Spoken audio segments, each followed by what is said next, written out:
Hello YouTube. Patch 4.18 today. Smite, of course. Second Odyssey patch. I think it's called Journey to Asgard. Yeah, it's up here. Smite Journey to Asgard. I don't say it here for some reason. Anyways, on to skins. Bellyache Ymir. Interesting skin. Very fun. I was gonna say festive, but that's not celebrating anything specific. Very fun, very interesting. His wall is actually really cool, but I don't know.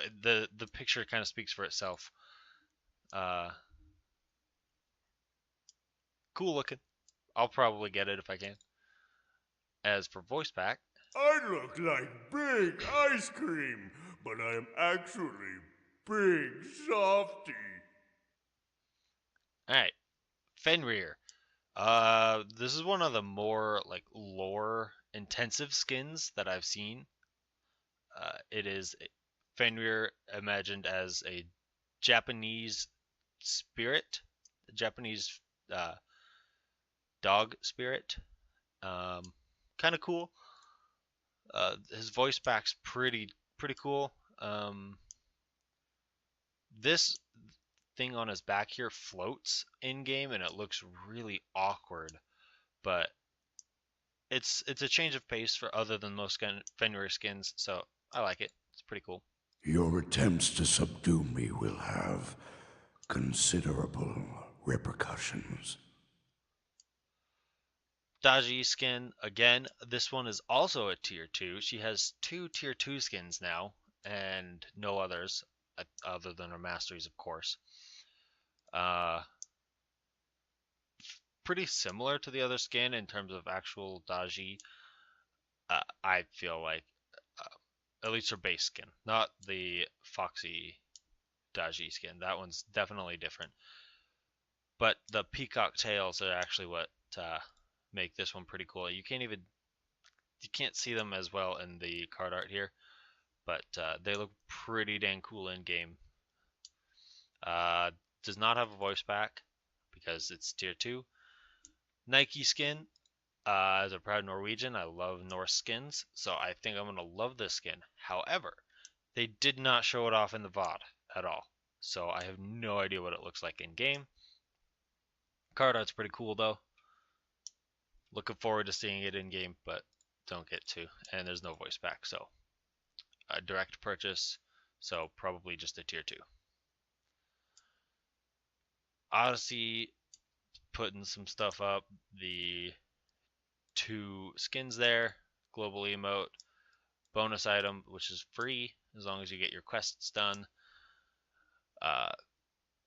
Quests is they're just adding more quests. Hooray! Got achievements added. Just for Hachiman, you can read those. Pretty simple, pretty standard for a god. Project Olympus spectator mode. Something about health bars and mana bars. Server roll-up, this one's actually a little bit more important for people who are in less populated places, like Oceania and others. They had it to where if your queue was taking a long time, they would throw you into a different region. They have now taken that away because they added multi-queues. So you won't be queued into like 200 ping games anymore, which is great. 200 ping sucks. Random player loadouts, aesthetics, hooray. Miscellaneous is just a bunch of like weird stuff that didn't affect most people. Bug fixes for items, updated the description of this, updated the description, well, not the actual description, but a little buff icon. When you scrolled over it before, it wasn't showing you what it did. Now it is. And evolving items are now more, they're easier to understand what they do. Gods, bug fixes, there's quite a few of these because they went and talked about basic attack sizes. First one though is not that. AMC, Void Piercer sound effects were a little off. They fixed that. They fixed this a lot faster than they fixed the Freya bug, which is great. Opwatch basic attacks were, I think they said 5 wide. Their units were 5 wide, and everyone else's basically was 3, so they're just lowering it to 3. Chalk sound effects, Kronos were 5, now they're 3. Fenrir description was wrong. He's still the same. Hachiman will now have orbs, kind of like Thoth does with his one, uh, signifying how many shots he has left, and um, the shots will actually come out of his bow now, instead of just straight out of his chest. Hades basic attack 5 to 3. Isis, the first two 5 to 3. The second one is remaining at 5. That's basic attack width. This visual effects when hitting minions only. Raijin 5. They're keeping it at 5, but they're updating the description to say 5. Rama, his VBG was saying enemies in the Titan room when it was supposed to be saying enemies at the Gold Fury. Ratatasker, when you interrupted his flurry, it was continuing, but not dealing damage. You could just see the spinning. Sobek, his parrot, would T-pose when he died occasionally. Hooray. Sylvanas, everyone knows his basic attacks are AoE, but it's now in the description. And Zeus, basic attacks 5 to 3. In terms of items, I think there's only like 3 or 4 items here, but there's one pretty big change, and it's neither of these. But Anseal, or Ancile, however you want to say it, they had a big discussion about it. I'm going to call it Anseal. Increased physical power from 25 to 40. That's a pretty big jump, especially considering there's only, I think, 5 items that have more than 40 power. Bloodforge being one of them, so it almost doesn't count. So pretty big power shift there. And then magical protection 60 to 50, not a huge deal. The pass, I know some people who think this item is already undervalued and underused. This is a decent buff. Maybe it'll get picked up in like a standard build at some point. Probably in the solo lane more often than anywhere else, but we'll have to see. Because power doesn't mean a whole lot to warriors, except for like Hercules. But Atalanta's bow increased attack speed from 20 to 25. I don't usually do this, but I'm going to read part of the italicized text here. The problem with... Oh, that's a little bit typoed. The problem with was that it did not provide enough attack speed to replace another item in Hunter builds. That is not true. That is not why this item sucked. This item sucked because the passive is incredibly bad. In order to get the attack speed, you have to be basic attacking, and the basic attack slow far outweighs the extra attack speed you get from hitting, I think it's like 5 basic attacks in a row that you have to get it to full stacks. This item is still not good. Do not buy it. The 5% attack speed is not enough to make the item a good item. Don't buy it. Chronos Pendant, just no real changes, just lowering the price by 150. Pretty decent. It was very, very expensive for the stats that it provided. The passive was really why people bought it. And it was for, in my eyes, it was for people who were a little bit ahead and wanted to be able to use their ult all the time. It was a pretty good item on Morgan because her ult is just such a long cooldown. But it was kind of a niche item. And so this will bring it down, and it might sneak its way back into mage builds, general mage builds, instead of luxury items at the very end of games. Biggest change here, I think, is Witchblade. I was a huge fan of Witchblade. Gave you movement speed, gave you attack speed, gave you lifesteal. 3 very, very good things on all hunters. I bought it on people like Mercury, others that benefited from it. And they are changing it, and I do not like the change. They're removing the 15 lifesteal and adding 10% cooldown. I always like cooldown. Cooldown's great, but the 15 lifesteal is half the reason I bought this item, as well as the movement speed on it. This is going to change quite a few of my builds. I might be in the minority here in the fact that I picked it up all the time, but it was a very strong item in my eyes, and I don't like this change. I don't like it. As for gods, we're going to start with Ardeo. I want to say she's in a pretty decent spot, actually.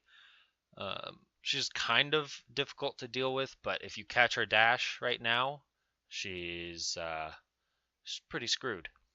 And they're putting that farther to the truth side, I guess. I worded that weirdly, but you understand what I'm saying, I think.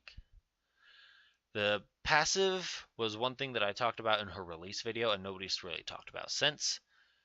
Protection debuff from 3 to 2, which means I believe that it stacks up to 10 times her protection debuff with every ability that you hit in a 2-second chain of abilities. So it was 30%, which is crazy. That is almost as much as Obsidian Shard and Titan's Bane. So there's lowering that, because having that much protection shred on a Guardian was a little bit crazy, especially with how long she was able to stay in the fight.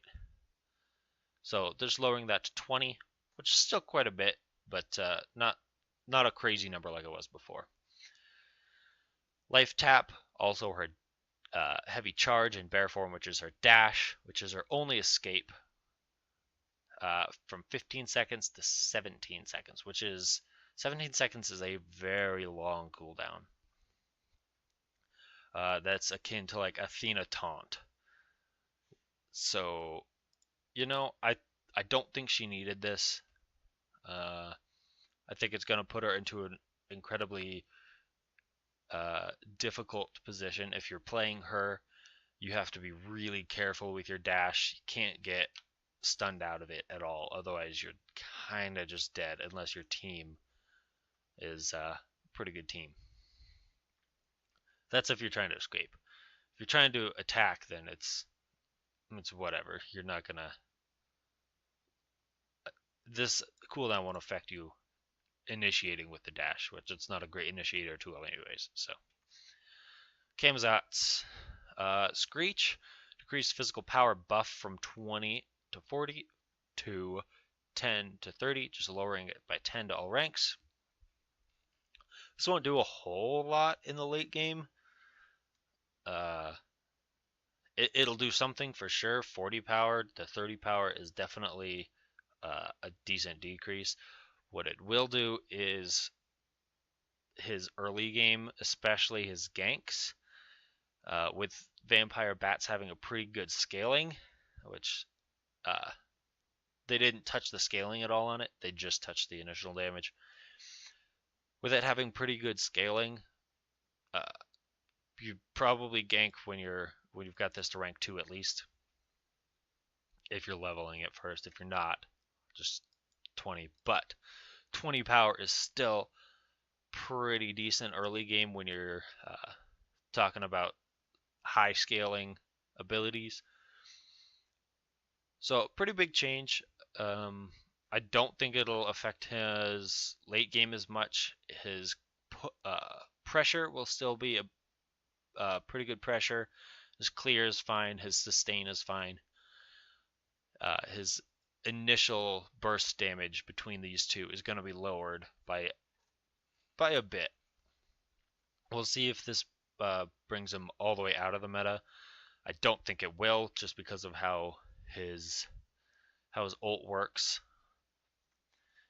As for the Vampire Bats change, just change the initial damage from scaling 70 to 270 to 70 to 230, which is interesting because Vampire Bats is usually, at least in the jungle, if I was playing him solo, I'd level Screech first.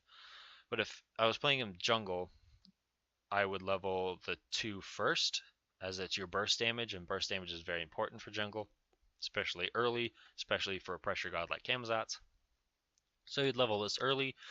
So this has more of an early game implication than the numbers seem to point out. By level 9, this is going to be 40 damage lower. It won't do a whole lot. Well, it'll do quite a bit, but it will do less to solo lane ganks since you're going to be cutting through protections anyways. That 40 damage is going to feel more like probably 25 damage difference. But mid lane, it's going to affect it quite a bit because mid laners have almost no protection, so it's going to be 40 damage less, which is a significantly lower value. So we'll have to see on Camazotz if this, how far down this brings him in the tier list, but it will definitely bring him down. This is a decent nerf. Kuzumbo getting some love. Sumo Slam, I always thought it was a little bit awkward that you had to level it up to get the cooldown on it. So they're just changing it to 12 at all ranks, which I think is great. If they had maybe put it at 13 seconds, I would have been fine, so that it wasn't basically like he had full rank. But they're putting it at 12 because he needs help. The bigger change, I think, is Watery Grave getting a decreased cooldown from 100, which is 10 seconds over normal ult cooldown, I believe. I believe it's 90 to 75, which brings him in line with like On Her. Pretty low cooldown. I think Kuzumbo is not a bad god, but he's more of an annoying god than a good god. And I don't think this changes that. I think this just makes him more annoying. He's able to be in your face more often. He's able to displace you, move you around, but it's not gonna have a huge impact in terms of in terms of his ADC or his jungle, depending on if he's playing it solo or support. It's not going to have a huge impact on how much damage they do or how many abilities they are able to hit. I think it's just going to make him more annoying. And I'm not usually a fan of those kind of buffs. But I still don't think he'll get played a whole lot. So, Ratatasker, contrary to popular opinions, I actually kind of like Ratatasker. Most people think he's just super annoying. I enjoy playing him. He's kind of annoying to play against, but he's also super squishy. So if you're playing against a bad Ratatasker, he's easy to just, burst down. Which is also what makes him fun, is you have to be aware of what the enemy team is doing and not get hit by it. But increased physical power scaling from 20 to 25 per tick. I think the per tick is the more important wordage here instead of just the 5% that are the numbers. It's going to deal a fair bit more damage, especially, well, I say especially late game, but Rat doesn't build a whole ton of power except for maybe like a stone cutting sword or something that has 50 on it. So I like the change, but it's not going to be a massive, massive thing. This is going to be a little bit more important. The protection shred on the ability goes from scaling from 2, 2, 3, 3, 4 to 2, 3, 4, 5, 6. So you get one extra protection shred per tick per level instead of just getting extra damage sometimes and then sometimes getting a tick or a protection shred per tick. I like it. It makes Ratatasker a little bit more utility while also giving him more damage. And as someone as squishy as him, I feel like he kind of needs both of those things. So I like that they're giving both of them to him. Good change overall, I think. We'll see how the high end of players deem how viable he becomes after this. Scotty, I talked, I think, last patch notes um, about how her permafrost was too strong, and they have nerfed it, but not quite in the way that I thought they would. I'm glad they did this. I guess we'll just talk about it first. The decrease the radius from 16 scaling to 24 to 16 scaling to 20. Early game, that's not going to do anything. You don't level it up first. You level up your 1 first. You do level this up second, so it's going to have some mid-game ramifications as well as late game. This 4 units is a little bit bigger than a lot of people are thinking.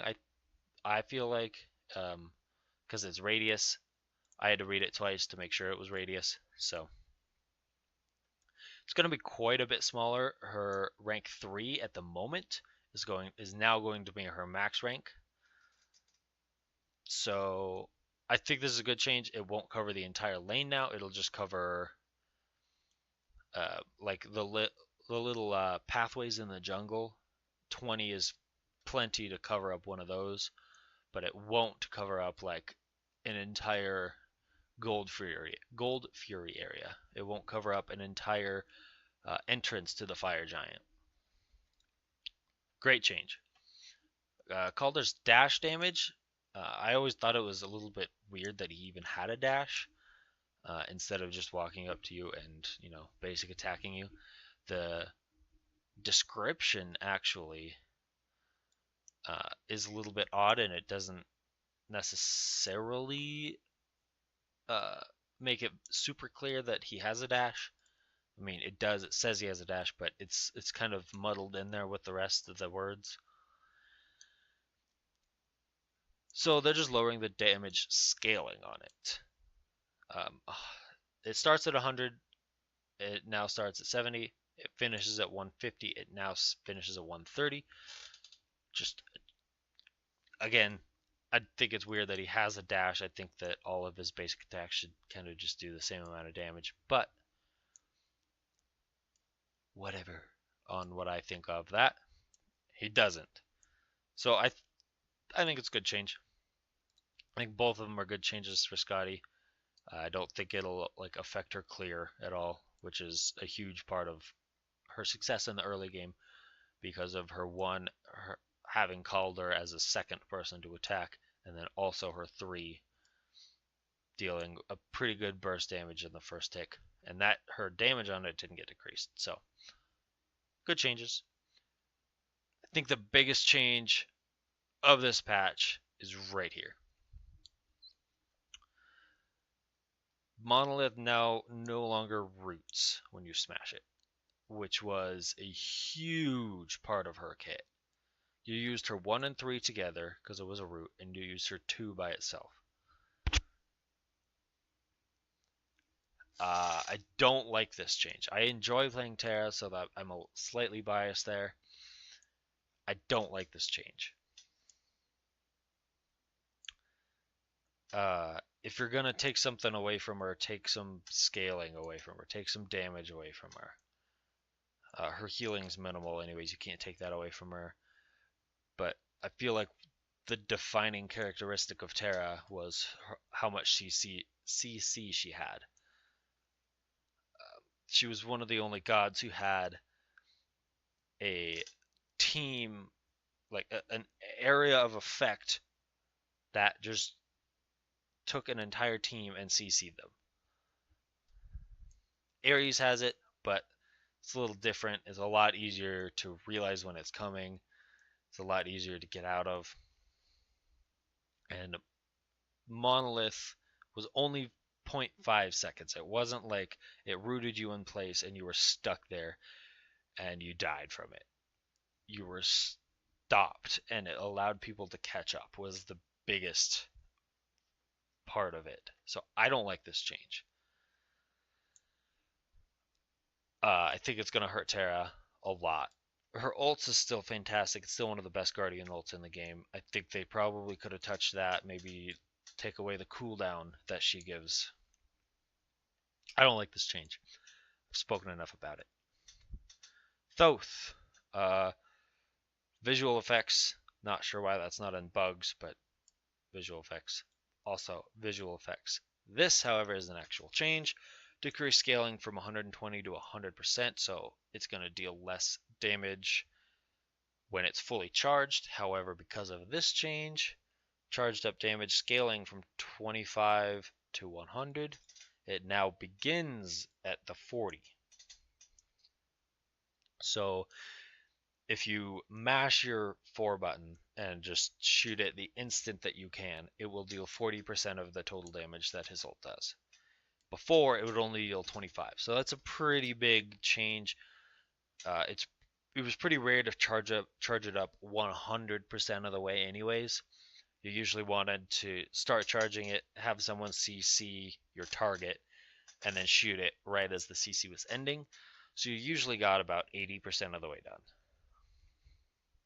So that would be probably around 80%.